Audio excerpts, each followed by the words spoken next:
You may start when you're ready.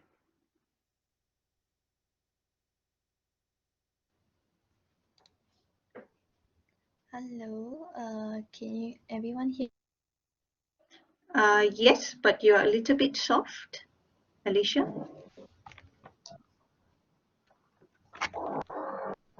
Okay, is it okay now? Yes, better. Yes, yes. Okay, okay, my camera is on. All right, then I'll just start with the presentation then. Okay, a very good day to Miss Vatsala, Miss Shubha, and Miss Roslyn from Mom's Village Venture, our lecturer Miss Jane, and everyone present here today. We are Group 8. I'm Alicia, and my fellow group members are Afonso, Kitty, and Timothy. Okay, to start off, for this hashtag RingARing4Roses awareness campaign, what we have done is that we decided to create and design infographic posters about domestic violence and invite a domestic violence survivor who was willing to tell their story for our video interview. This is so that we can spread awareness about domestic violence and at the same time help educate people about the different forms of domestic abuse.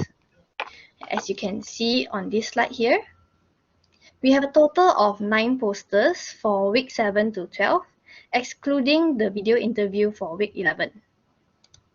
Okay, so moving on. As a group, we believe that we did achieve the outcome that we intended, which is to spread awareness about domestic abuse, as this was the goal for this project. So this is what we believe that. So we can spread awareness so the people around us, especially our friends and family, to be more aware regarding this issue.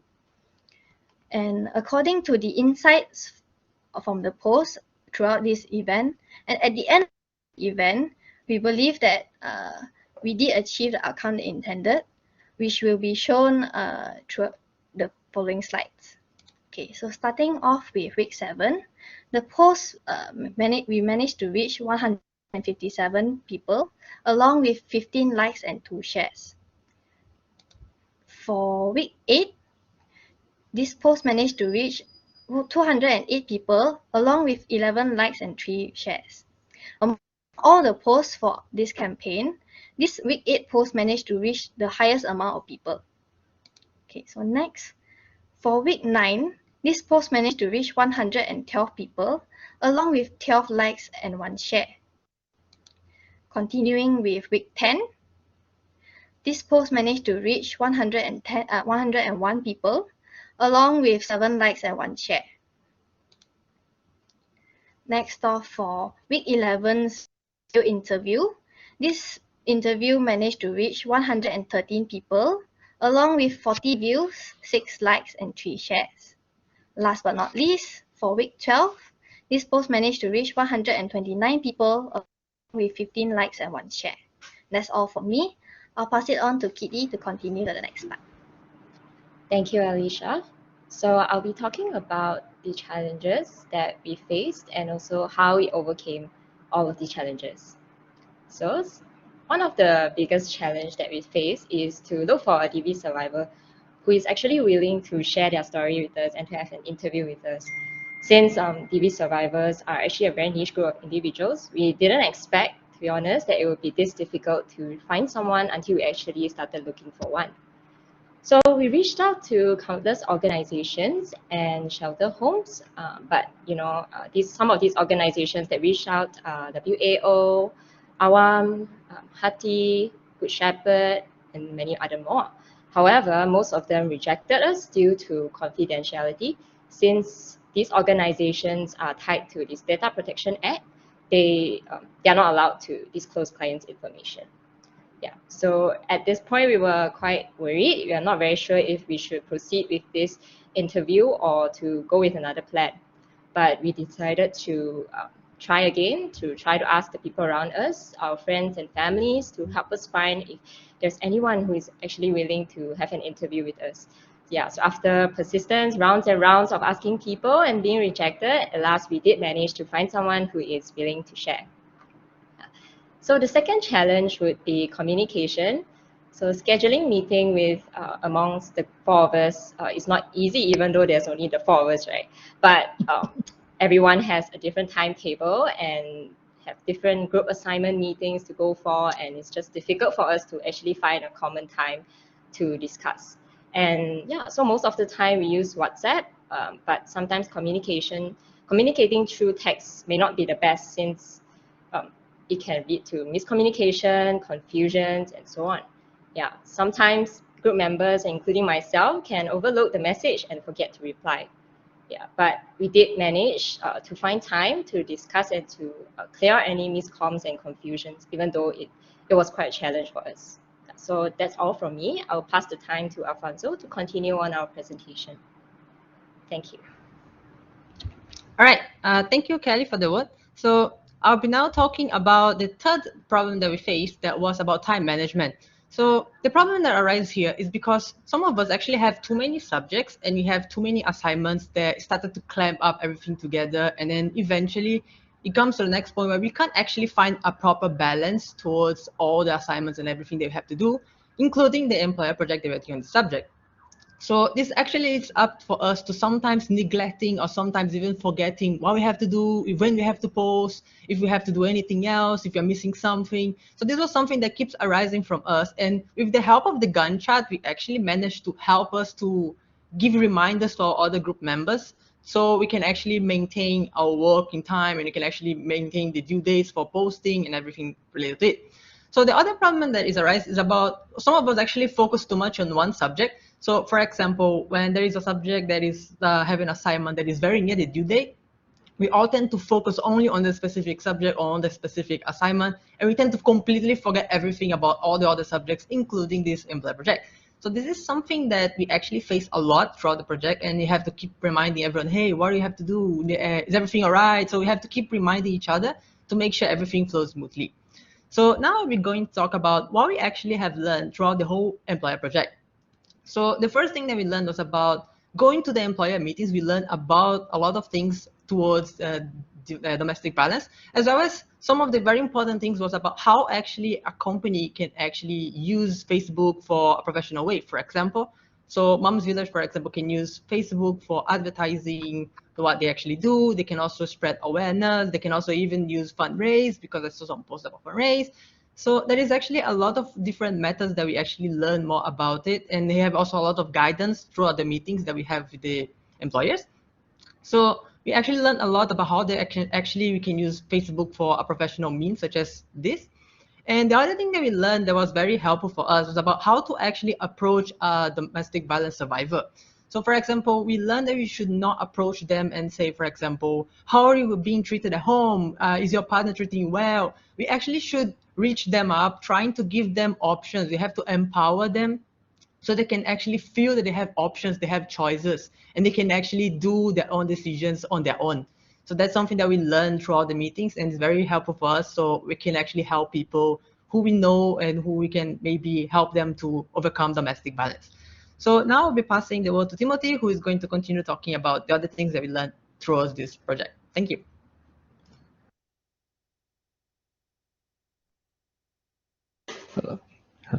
Hello.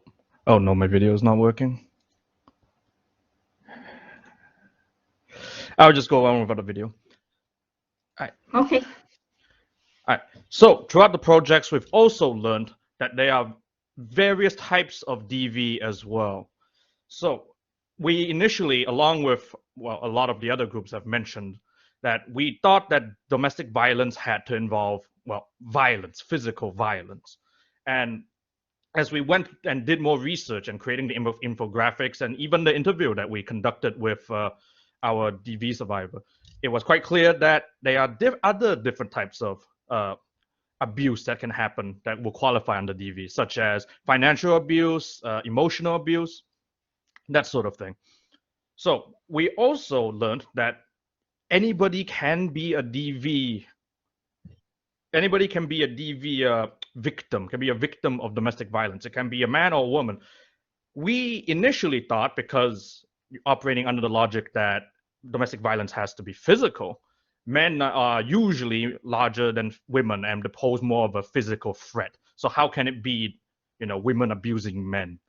So after getting into contact with our DV survivor, it was quite clear that that these other forms of domestic violence are also quite harming, if not physically, but mentally as well.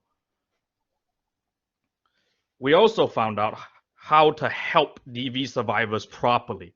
We have to direct them to the proper channels so that they can overcome their DV experience properly. Because without the proper support structure, it will be incredibly difficult and adds a lot of unnecessary strain to the person's mental health as they're trying to figure out these feelings on their own. So we should direct them to the proper resources such as WOW or Mom's Village, stuff like that. And also help realize, through the interview, we understood that we could help realize what some of these DV victims are actually feeling while they're being abused. We can make them recognize that they're being actually abused and speed up the process of recovery just a little bit. We should also talk to them and be there for them. Let's say you, as a friend, anything helps.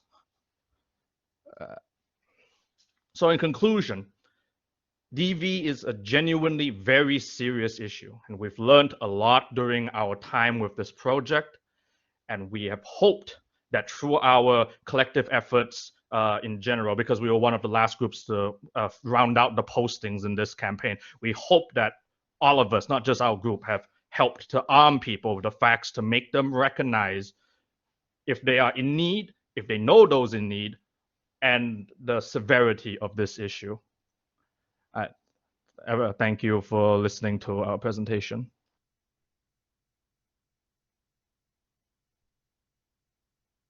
Okay, thank you very much, Group 8. That's actually well presented. Good effort there. Ms. Suba, any comments? Yeah. Going back to someone who said about contacting the various shelters to interview a DV victim, it's nothing to do with the Data Protection Act or something. It's more like consent. If a woman wants to talk to somebody and gives consent, and you can do it anonymous, but most victims don't want to share stories, or those who are at the shelter are at a just starting point. So it's very difficult to share many times. First you do in the phone, then you with the social worker, and then with the police and that, and how many times can you share? And it's very frustrating. And if I share, what are you going to do for me? Nothing, isn't it? So why should I share? So that's why many victims, it's very difficult to get an interview with a DV victim. But kudos to you, you managed to get somebody to share, and one of your friends, and I think you could use that that sharing to learn some lessons.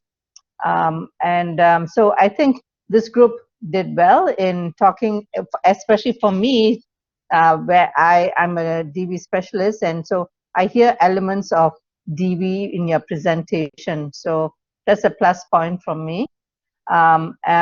Again, like other groups, you also had communication problem and teamwork, and you sort of ironed it out. That's good. Although I was quite puzzled when the first person who presented talked about from week 7, the infographic, how many did, what happened from week 1 to week 6.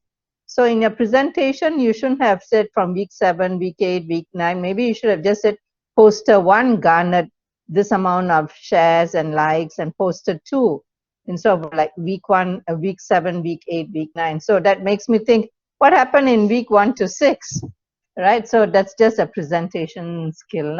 But overall, it was good, and thank you. All right, thank you, Ms. Suba. Yeah. Thanks for your comments. Thank you very much, Ms. Suba. Then we have Ms. Roslyn. Yeah. Okay, yeah, I think this is the group that spoke a bit more about domestic violence itself, the impact that they want to create and all that, the content. So it's a bit different, and you guys did a bit more research. Rather than just focusing on creating awareness in the platform, but you guys actually went deeper. So good job on that. And yeah, but despite of like how Ms. Shubha said, you guys had communication issues and you guys worked it out very well. So yeah, that's what it takes for you to make it success. So good job, guys. Good job. Thanks. Okay, Miss Wasala, any comment? Thank you, Miss Rosalie, for your comment. All right. Very well done in contacting this relevant organization. Yes. One reason that, like what Ms. Shobha have addressed, another issue is that sometimes for victims to come forward and tell their story, it takes a lot of trust. It is so much of amount of trust that my story is going to be safe. Even when I post about some of the survivor story, I will change so many information that would be able to identify that this is the person. Sometimes I will tell that they have 5 children from northern side, single mother, those kind of words, so that they are not being identified. But um, I want what happened to them to reach out to the public and what can be done about it. So it's very difficult to find a victim to share their story and even to obtain their consent that I am going to share this in the public. Are you okay with it? Having said that, when you say that you have actually got one survivor to speak about it, that's very well done, and you actually spoke a male survivor, if I'm not mistaken. That's all very well done, because it's very difficult to get male survivors to speak about it due to you know toxic masculinity and so on and so forth. So very well done, and I think the first step, this whatever that they're doing is just the first step, right? And it's just about continuing whatever that they're doing as a person by yourself.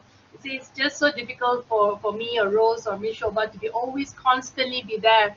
And that is why I'm so happy that, with this employers project collaboration, we have trained all of you on gender-based violence, and we also hope that you will continue spreading this awareness to those around you. And that's the most important thing that we want to achieve through this projects, actually. Thank you so much. Well done. Thank you, Miss Watsala. Now to our last group, Group 6.